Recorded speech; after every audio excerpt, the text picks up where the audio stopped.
Hey y'all, it's your girl Millie Chun, and I realized that I have not given my review for the Real Housewives of Potomac. Let's get into it. So, this episode was good, right? You know, sometimes if they're not doing something, it's not enough. And then if they're doing something, it's too much. So, I fall into that category also. So, I will say this was a beautiful Mother's Day celebration in January because I do love to see the women with their children. So, here's Raven and Karen at the tattoo parlor, and Karen is getting a little G in memory of her mother. Child, and she has cut the fool in the tattoo parlor. She was screaming like somebody was taking her away. Did you see how small the G was? It literally could fit in a dime. But she got one and Raven got one, and it was cute. So here's Candace and her mother. They were planning the celebration of mothers or whatever. Dorothy was really subdued this episode. Like, she is not on 10 like she usually is. And it's nice to see her just be a mother instead of trying to play this character, right? So I kind of enjoyed her. And they talked about Candace's wedding. They showed pictures of that, how beautiful it was. So this is going to be great. Nneka and her sister looking for furniture. So Wendy is really on this kick to have her own talk show, right? She has the direction she wants to go in. She was working with this one lady. The lady told her no about her concept, and the lady was right. She has these two younger producers that she's going to work with, and she says she's going to have a show that has like a cornucopia of things. So we'll see how that goes. Karen planned a lunch with her and Raven and Giselle and Grace. And Raven is talking to Grace about leaving to go to school. Grace is a little nervous about it, but Raven was telling her, you know, she said, I thought I was going to be like that, but you become your own person. And I'm really happy for Grace, and this is going to be a great time for her. This was really cute. Child, if these two are not the same person, this duo right here is Ashley and her mother are something else. Sheila just is in her own world. And Ashley is just in her own world. They are perfect together. But they love each other. It's a mother and daughter situation, and it's sweet. And Ashley says Mother's Day is really important, and she loves being a mother, and she has a great mother. Let's keep going. So let me say this.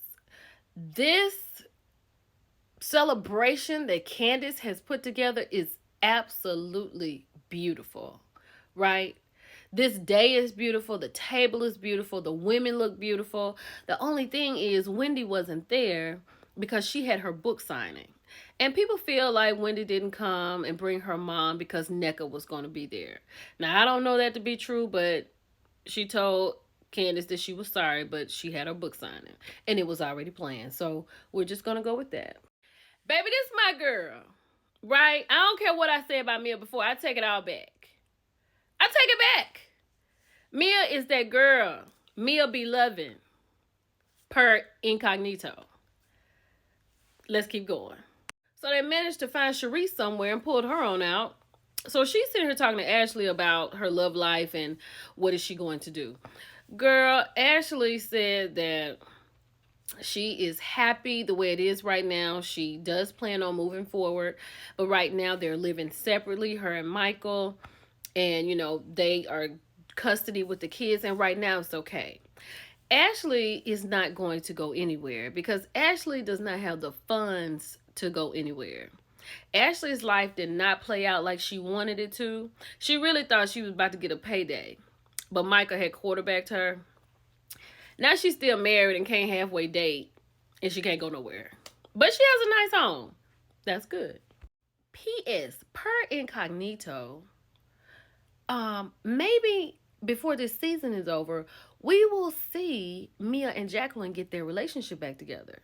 Because in his interview, he said that they are back together because she took that picture of Mia and Incognito that we saw on December 31st. So maybe we'll get to see that because her and Sharice was talking about Jacqueline at this brunch. Mia's my girl. Child, then Candace called everybody into the room. They had to get up from their lunch and their perfume that they had made because she wanted to sing 3 stanzas of a song for mothers or commemorating mothers. I don't even know why y'all had that part in there. Okay, I almost forgot about this. So Robin and Juan had taken the boys to go stretch, right? So after they had stretched, they got on the table. Robin feels like this is time that they're spending together. Child, she got on there and told me, oh, yeah, I want to start doing more things like this.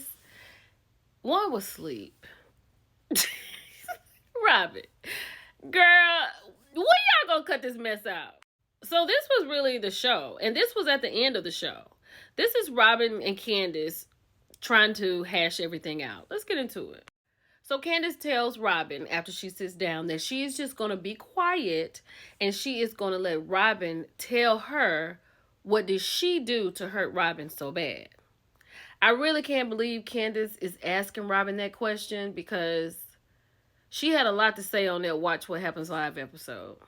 So Robin is like, pretty much, I don't think a friend would go to all these media platforms and spread lies on me like you have done about me. And say the things that you've said and not understand why I'm not really trying to fool with you.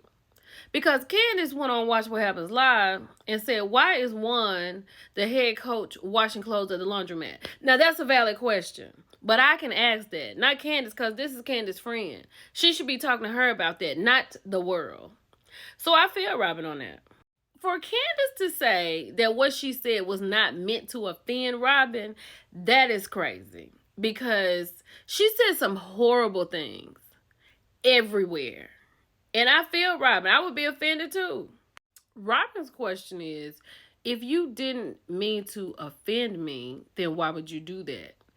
And if I'm your friend, why would you say those things to me? And I understand that. And she's like, oh, I didn't think anything of it because we all tweet about each other. You tweet about each other, Candace, but this was specific tweets, right?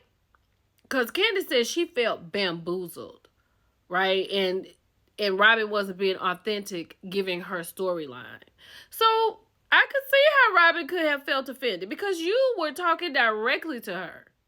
And Candace was offended too because y'all was throwing Chris under the bus and making up all these stories. But in this situation, I feel Robin on that.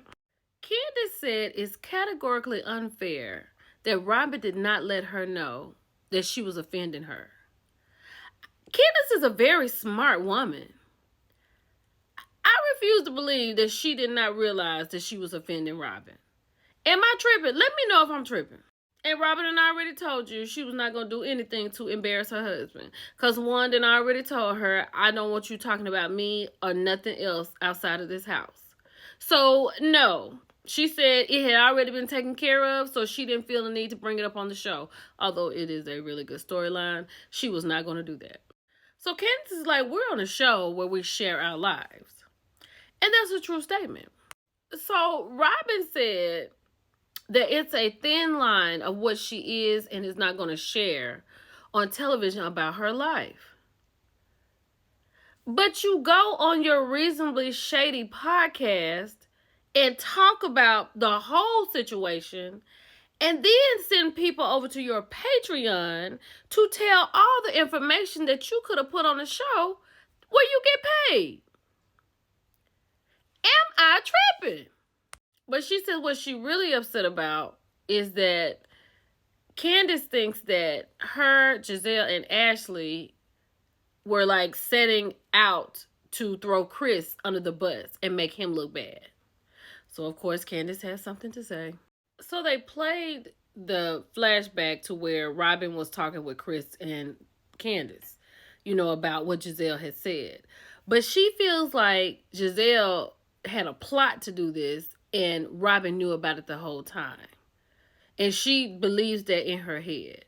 So Robin is over it. Robin said, since you feel like I'll lie on your husband and plot against your husband, then you should never want to be my friend. So that's pretty much where that ends. So Candace now has gone on the Angela Yee show, even after this conversation with Robin, and she's still talking about how they tried to make Chris look bad and she didn't tell her story. I'm over it. 100%. I'm done. It's your girl Millie Chun, and I'm out. Bye, y'all.